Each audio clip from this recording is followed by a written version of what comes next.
우두머리 앞에서 그들의 형제 아론처럼 제비 뽑혔으니 장자의 가문과 막내 동생의 가문이 다름이 없더라. 아멘.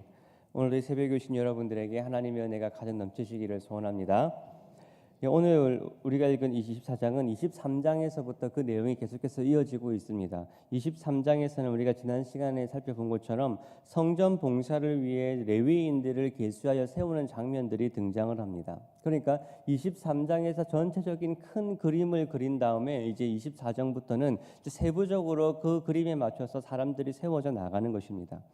역대상 24장은 이제 아론 자손의 그 계열을 24반차로 나누어서 제사장으로 세우는 장면이 등장을 하고 있습니다. 그러니까 우리가 지난 시간 이제 23장 4절에서 성전에서 봉사할 레위인들을 계수하니까 24만 명이었다라고 되어 있습니다. 그래서 그 24만 명을 24반차, 24개의 계열로 나누는 것입니다. 그러니까 한 반차에 약 1000명 정도가 들어가겠죠. 그러니까 1000명이 한 조가 되어서 그 하루의 예배를 담당하는 그 예배위원이 되는 것입니다. 그리고 오늘 우리가 읽은 이 역대상 24장은 그 1000명의 예배위원을 이끌고 제사를 드릴 제사장들을 지금 아론의 자손들 중에서 제사장들을 세우는 장면이 오늘 우리가 읽은 24장의 본문입니다.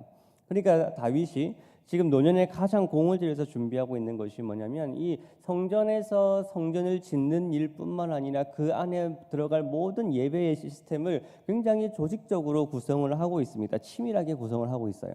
그것을 어떻게 할 수 있냐면 나중에 신약 성경에 와서 누가복음 1장을 보시면 요한 사도 세례 요한의 아버지 사가랴가 등장을 합니다. 그런데 그 사가랴가 아비야의 반열의 제사장이었다 라고 설명을 하고 또 자기 반열의 차례대로 제사장 직무를 담당했다라는 기록이 등장을 하고 있습니다. 그러니까 지금 이 다윗 시대에 세워진 이 제사장 반열들이 계속해서 이어져서 예수님 시대까지도 계속해서 이어져 내려왔다라는 것을 우리가 알 수가 있는 거죠. 그러니까 이 당시에 다윗이 얼마나 이것을 굉장히 세심하고 굉장히 얼마나 공을 들여서 예배 제도를 편성했는가를 우리가 알 수 있는 것입니다.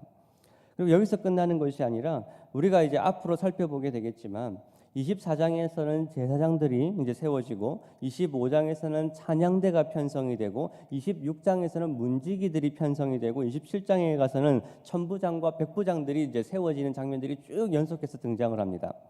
다윗이 이제 이렇게 치밀하게 이렇게 성전과 그 안에 섬길 자들을 세우고 있는 이유는 이제 22장 5절, 역대상 22장 5절에서 이렇게 이야기를 합니다. 22장 5절을 한번 여러분들이 이제 찾을 수 있는 분들 한번 같이 보시면 내 아들 솔로몬은 어리고 미숙하고 여호와를 위하여 건축할 성전은 극히 웅장하여 만국의 명성과 영광이 있게 하여야 할지니라. 그러므로 내가 이제 그것을 위하여 준비하리라 라고 이야기하고 있습니다. 그러니까 다윗이 이렇게 치밀하게 준비하고 있는 이유는 자기가 이 세상을 떠난 후에 솔로몬이 어린 나이에 왕이 되었을 때에 올 수 있는 그 혼란을 방지하는 것입니다.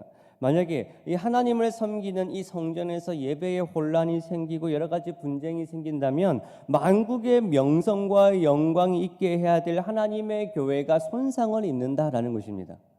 이것은 바울이 어린 젊은 지도자 디모데에게 했던 이야기와 동일한 이야기를 하고 있어요. 바울이 디모데에게 이제 교회에서 어떻게 행해야 될까를 쭉 설명한 다음에 바울이 하는 말이 무엇이냐면 너로 하나님의 집에서 어떻게 행해야 할 것을 알게 하려 함이니 이는 이 집은 살아계신 하나님의 교회요 진리와 기둥의 터이니라 라고 이야기를 합니다. 그러니까 교회는 어떤 개인적인 어떤 이익이나 개인적인 어떤 실용성이 중요시 되는 것이 아니라 모든 일에 분쟁이 없어야 되고 모든 일이 질서대로 되어야 되는데 그 이유가 무엇이냐면 이 집은 살아계신 하나님의 교회이기 때문이다라는 것입니다. 하나님의 소유된, 인간의 소유가 아니라 하나님의 소유된 교회이기 때문에 그래서 모든 일은 하나님께서 정하신 원리대로 해야 된다라는 것입니다. 그 일을 해 나가는 데 있어서 분쟁이 없어야 되고 시기와 다툼이 없어야 되고 무질서해서는 안 된다라고 바울이 디모데에게 이야기를 하는 것입니다. 그리고 그렇게 하는 모든 목적은 무엇이냐? 하나님의 영광이라는 거죠. 만국의 명성과 영광이 있어야 된다라는 것입니다. 지금 다윗은 그 목적을 위해서 이 사람들을 이렇게 치밀하게 세워나가고 있는 것입니다. 그래서 1절에 보시면 아론의 자녀들의 이름이 등장합니다. 나답과 아비우와 엘르아살과 이다말 이름이 등장합니다. 그러나 그 중에 나답과 아비우는 이제 민수기에 보시면 하나님이 명하지 않는 다른 불로 분향을 하다가 하나님 앞에서 죽게 됩니다. 그래서 이제 남은 계열인 엘르아살과 이다말 자손들 중에서 이제 대제사장들이 세워집니다. 그래서 그 다윗 당시에는 그 엘리아살 계열에는 사독이 대제사장이었고 이다말 계열에서는 아히멜렉이 대제사장으로 섬기고 있었습니다. 그래서 다윗은 이 두 대제사장들과 함께 이 제사장들을 24반열로 지금 나누는 작업을 하고 있습니다. 그렇게 나눈 것이 엘르아살 자손의 계열이 16명의 족장이 있었고 이다말 자손에서는 8명이 있었습니다. 이것을 또 다윗이 얼마나 세밀하게 이 일을 진행하고 있냐면 5절에 보면 이 직무를 감당할 순서를 정하는 일을 감당하면서도 이것을 임의로 하지 않고 어떻게 했냐면 제비를 뽑아서 5절에 피차 차등이 없이 나누었다라고 되어 있습니다. 그러니까 엘르아살의 자손이 이다말의 자손보다 2배가 더 많은 숫자가 있었습니다. 그런데 그 수가 많은 지파나 적은 지파나 그 수와 상관없이 차별 없이 하기 위하여서 제비를 뽑고 있는 거예요. 그리고 이것을 다윗 혼자 독단적으로 하고 있는 것이 아니라 이 당시 두 가문을 대표하는 두 대제사장이었던 사독과 아비멜렉과 함께 의논을 하면서 이 일을 진행을 하고 있습니다. 거기서 끝나는 것이 아니라 이 제비를 뽑는 과정에서도 아무런 의혹과 그런 다른 불공정함이 없도록 6절 중반절을 보시면 이것을 왕과 방백과 제사장과 레위 사람 족장 앞에서 공개적으로 이 일들을 진행해 나가고 있는 모습을 우리가 확인하게 됩니다. 그리고 그렇게 나눈 후에 19절에 무슨 말로 이것을 마무리하고 있냐면 이는 이스라엘 하나님 여호와께서 명하신 규례더라라고 이 말로 이제 이 제사장을 뽑는 일들을 마무리하고 있습니다. 그러니까 이것을 쭉 살펴보면 다윗은 지금 어떻게 이 일을 진행하고 있냐면 하나님의 규례대로 이 일들을 진행해 나가고 있습니다. 그리고 큰 지파나 작은 지파나 한 가문도 소외되거나 차별함이 없이 공정하게 공평하게 이 일들을 굉장히 신경을 써 나가면서 진행을 하고 있습니다. 결국 이 모습들을 통해서 우리는 교회 안에서의 일들을 진행해 나갈 때 어떻게 진행해 나가야 되는가를 우리가 알 수가 있는 거죠. 바울은 고린도전서 12장 25절에서 몸 가운데 분쟁이 없게 하고 오직 여러 지체가 서로 같이 돌보게 하셨느니라 라고 이야기를 하고 또 14장 40절에서는 모든 것을 품위 있게 하고 질서 있게 하라라고 이야기를 합니다. 그러니까 교회는 성전만을 그렇게 화려하게 지으면 끝날 문제가 아니라 외형만 아름다우면 될 문제가 아니라 그 안에서 예배드리는 모든 자들이 분쟁이 없고 그 관계가 서로 아름다워야 된다라고 이야기를 하고 있죠. 그러니까 교회가 어떤 일을 할 때에는 그 일의 실용성이나 아니면 어떤 결과보다 중요한 것이 무엇이냐면 그 일들이 때로는 돌아가는 일일 수 있습니다. 그 일들이 신속하게 진행되지 못할 수는 있습니다. 그러나 그 모든 일이 진행됨에 있어서는 질서가 있어야 된다라는 것입니다. 한 사람도 소외되는 사람이 있어서는 안 되고 공평하고 정당하게 다툼이나 분쟁이 없이 그 일들이 진행되어져 나가야 될 것을 우리가 알 수가 있는 거죠. 왜냐하면 하나님께서 우리에게 원하시는 것은 우리가 어떤 외형적인 멋진 결과를 내는 것이 아니라 한 사람 한 사람을 하나님의 형상으로 하나님의 백성으로 하나님께서 부르셨기 때문에 그 한 사람 한 사람이 모여서 교회를 이루고 있고 한 몸을 이루고 있기 때문에 그 교회는 한 몸이기 때문에 분쟁과 시기와 질투가 없고 조화와 질서를 이루어서 합당하게 그 일들을 진행해 나가야 되는 것입니다. 그래서 교회 안에서 진행되는 모든 일들은 비합리적으로 무질서하게 진행되는 것이 아니라 정확하고 투명하고 공정하게 이 모든 일들이 진행되어야 되고 모든 일에 원망과 시비가 없게 그 일들을 진행해 나가야 되는 것입니다. 왜냐하면 지금 이 일을 진행하고 있는 다윗은 한 나라의 왕이었습니다. 왕이었기 때문에 모든 것을 자기 뜻대로 할 수 있었습니다.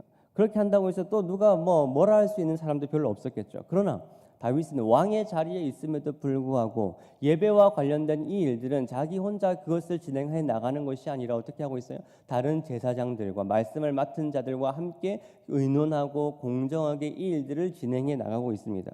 이것은 여기서만 끝나는 것이 아니라 20절부터는 이제 레위 자손의 남은 자에 대한 그 이름들이 쭉 또 등장을 합니다.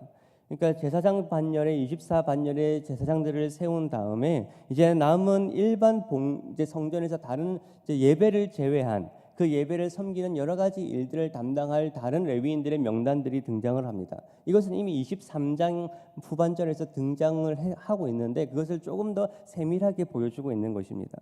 그런데 이것을 어떻게 진행되었는가? 31절을 우리 함께 같이 읽어보겠습니다. 시작. 사람도 다윗 왕과 사독과 아히멜렉과 제사장과 레위 우두머리 앞에서 그들의 형제 아론 자손처럼 제비 뽑혔으니 장자의 가문과 막내 동생의 가문이 다름이 없더라. 여기서도 이제 뭐라고 얘기하고 있냐면 이제 제사장들을 제비 뽑아 24반열로 나누었듯이 이제 레위 자손의 남은 자들도 제비를 뽑아서 세웠다라는 것입니다.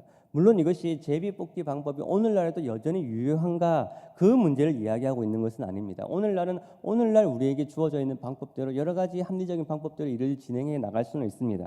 그런데 이 일들을 마치면서 지금 뭐라고 마무리하고 있냐면 장자의 가문과 막내 동생의 가문이 다름이 없었다라고 되어 있습니다. 여기서 다름이 없었다라는 말은 차별이 없었다라는 뜻입니다. 그러니까 장자의 가문이나 동생들의 가문이나 가문의 어떠함과는 상관없이 이 일들이 선출되는 과정에서는 한 점의 차별 없이 진행되었다라는 것입니다. 그러니까 계속해서 제사장들을 세우는 장면이나 다른 일반 봉사자들을 세우는 장면이나 계속해서 반복되면서 등장하는 것이 무엇이냐면 이 일들 가운데 소외되는 사람이 없고 차별되는 사람이 없었다라는 것입니다. 질서와 공정함이 강조되고 있는 거예요. 그리고 우리가 이제 23장 29절을 보면 이 일반 레위인들이 감당해야 될 일들이 뭐냐면 성전 뜰에서 예배를 직접 돕는 사람들도 있었지만 그러나 많은 사람들은 진설병이나 과자를 굽는 일, 그리고 반죽하는 일, 절과 자를 맡아서 관리하는 사람, 이렇게 사소해 보이는 일들을 맡은 사람도 있었다라는 것입니다. 그런데 이들이 감당하는 일이 무슨 일이든지 하나님 앞에서는 그 일들 또한 차별이 없었다라는 것을 우리가 알 수가 있습니다. 그러니까 우리가 볼 때에 그 일들이 어떤 가치가 있는가가 중요한 것이 아니라 이 일들이 하나님과 관계되어진 일을 한다면 그 일에는 차별이 없는 일이다라는 것을 알 수가 있습니다. 우리가 인간적인 눈으로 볼 때에는 아론의 자손들처럼 제사장으로서 예배를 직접 인도하고 사람들 앞에 나서는 일들이 굉장히 더 귀해 보이는 일처럼 보이지만 그러나 그 일들을 하나님 앞에서 예배를 섬기는 일로서 봉사를 하고 있다라고 한다면 아론의 자손들과 같은 제사장의 일이나 아니면 성전 한 기퉁이에서 과자를 굽고 떡을 굽는 일, 자를 관리하는 일이나 이 일들이 하나님 앞에서 행해지는 일이고 하나님의 예배를 돕는 일이라고 한다면 그 일들은 모두가 다 차별이 없는 일이라는 것을 알 수가 있습니다. 물론 직분상 그리고 그 일의 질서상 직분들이 나누어질 수는 있지만 그러나 그 직분들이 하나님 앞에서 하나님과 관계되어서 일을 하고 있다면 그 일들은 모두가 다 귀한 일입니다. 그래서 교회에서 많은 일을 하다 보면 사람들은 자기가 하는 그 일들을 통하여서 내가 인정받고 싶고 내가 드러나고 싶고 내가 사람들 앞에서 내가 하는 그 일들을 통해서 내가 높아지기를 원하는 사람들이 많이 있어요. 그러나 그 일들이 하나님 앞에서 하는 일이 아니라 사람들 앞에서 하는 일이라고 한다면 그것은 결국은 자기를 섬기는 일이고 그것은 예배를 섬기는 일이 아닌 것이 되어져 버리는 것입니다. 오늘 이 성전이 세워져서 레위인들이 세워지는 이 장면들을 보면 질서상의 구별은 있지만 그러나 그들이 이 일들을 하나님 앞에서 성전에서 하나님을 예배를 돕는 일이라고 한다면 그 일들은 결국 그 모두가 다 하나님과 잇대어 있는 일입니다. 우리가 하는 일이 하나님과 관계되어 있고 하나님과 잇대어 있는 일이라고 한다면 결국 그 일은 예배를 직접 섬기는 일이나 아니면 교회 한 기퉁에서 주보를 한 장을 접는 일이라고 할지라도 그것이 하나님을 섬기고 예배를 섬기고 하나님과 관계되어져 있다면 결국 그 모든 일들이 하나님 앞에서 하나님을 섬기는 귀한 하나님을 향한 섬김이라는 것을 우리가 알 수가 있는 거예요. 그러니까 우리가 하는 모든 일은 하나님과 관련하여서 내가 어떠한 일을 하고 있는가가 중요한 것입니다. 여러분, 우리는 어떠한 모습으로든 이 교회를 섬기고 있습니다. 그런데 그 일들이 정말 하나님을 섬기는 하나님과 관련되어서 하나님 앞에 사는 귀한 여러분들의 섬김이 되시기를 소원합니다. 그리고 또한 우리가 하는 모든 이 일들과 모든 말들이 교회 안에서 다른 어떤 분쟁이나 나눔과 그런 다른 질서를 무너뜨리는 일이 아니라 하나님의 몸된 교회 안에서 분쟁이 없고 다툼이 없고 차별이 없음을 통하여서 우리 중계충성교회가 하나님 안에서 정말 아름다운 교회로 세워져 나감을 입을 수 있는 은혜가 우리 가운데 가득 넘치기를 소원합니다. 함께 기도하겠습니다.